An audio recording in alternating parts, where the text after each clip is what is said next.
Good morning. So we're back over here. Got the 2150 greased, fueled, and my exhaust fluid topped off. So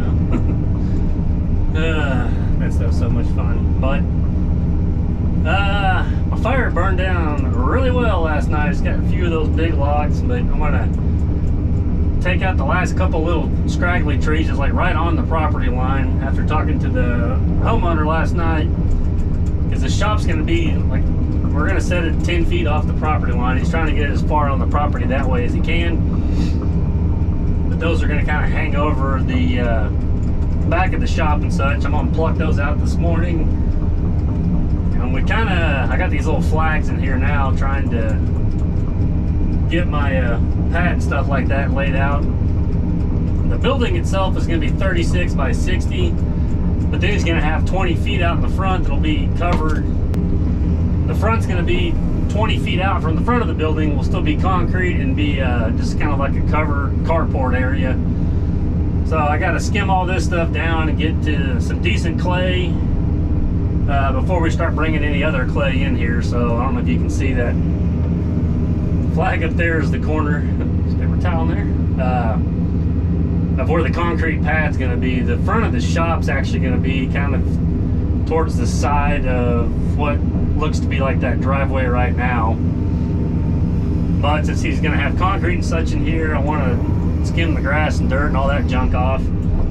I kind of took off the soft stuff over here yesterday, and I started kind of building up, because that's about the corner of that pad's going to be up around there, maybe just a little bit taller than that. So we're going to take all the spoils and just kind of build around there and level that up a little bit. But these are just like all little scrub trees and junk like that. So we'll just get them out first thing this morning, throw them on the fire, get them burn up.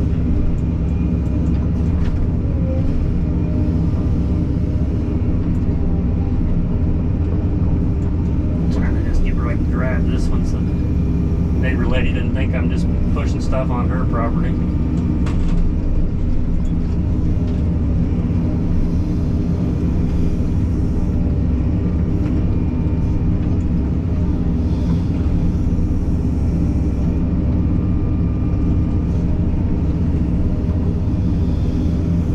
I left these in here originally thinking it'd be a little more like a privacy barrier, but then when they decided to set their shop back here, I mean, these will just grow up and get into the roof and on the metal and everything else. So, and they're not really like desirable trees, they're just scrub brush junk.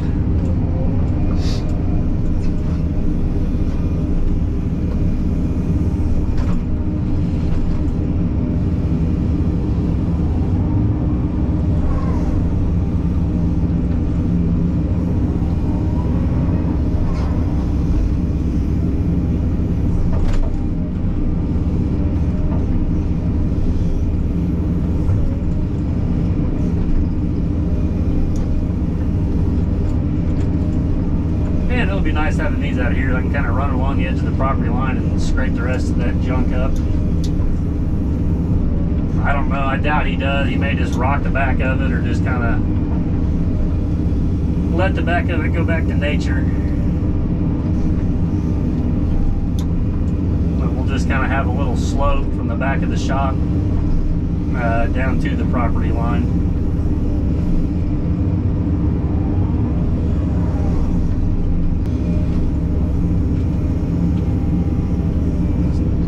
Over there, then I'll kind of smash them up and put them back on the fire. It's still a little soft over here in this corner, so.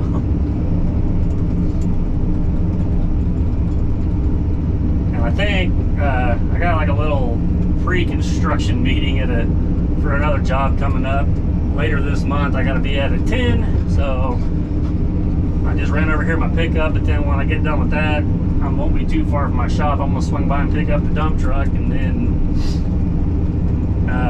I think what I'm going to do is like where that it's either a cistern tank or the old septic tank, I'm just going to dig all that junk back out. I just didn't want to leave a hole open last night, and probably get some of that 6-inch riprap and dump in there, since it's going to be kind of right there in the middle of the pad. Just get that stuff works good for filler on stuff like that. It won't settle, it'll pack in there and fill in that low spot. I could probably get a couple loads of clay, like rocky clay, and put in there, but then you still take a chance with the water and junk. With it kind of pumping, even though it'll, you know, eventually set up, we'll just get a load of that rock and then we can kind of bridge over the top of that junk. I like to kind of smash my limbs up here, so kind of keep the fire a little more consolidated.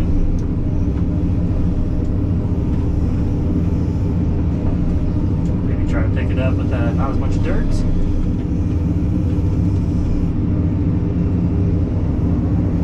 Should be able to just set it on here and this stuff should just take off. Got all those hot coals.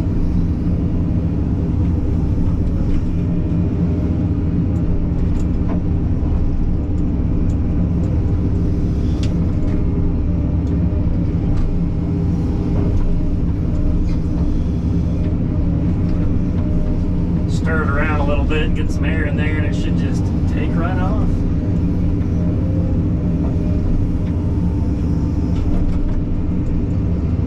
This machine is awesome. I'm so used to the 260 where you really got to work at it, and this thing you can just kind of grab stuff and just snap it in half.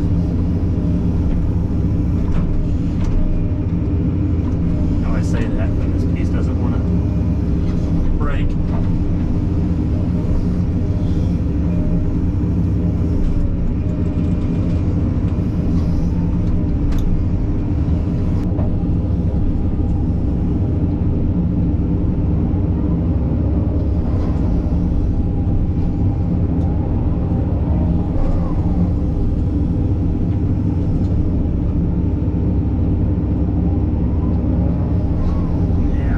Down through there and kind of rake that real fast, and then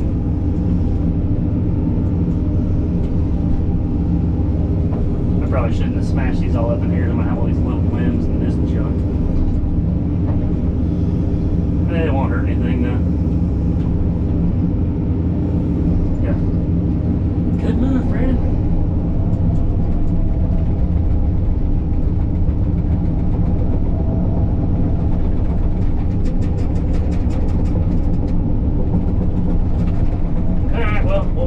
Down that edge real quick. I'll rake that trash out, and then I'll just kind of start stripping off the rest of that junk in the pad and squaring that up a little bit. Well, we got the first load of fill here, and this is going to be some really nice packing stuff right here. It's some good red clay, and I'm actually glad it's got some rock and stuff in it, because this is pretty soft. This is where it's either like a cistern or a septic tank, so it's pretty solid now. Even though there's water standing in there, it's just full of pieces of rock and concrete and stuff, so it's just got all this groundwater that just keeps wicking in. So I'm gonna just start running some loads, because that flag over there is gonna be like the top of the pad, so it's like, I don't know, 4.5 feet out of the ground or whatever over there, because it just drops off. So it's going to take a lot of fill, but it's kind of down to some pretty decent stuff. It's still a little bit spongy in places, just because, like I said, there's so much groundwater that I'm sure with this tank, it just kind of wicks out everywhere. But for the pole barn deal that he's going to build on here, you get 4 feet of this stuff right here packed in there real well.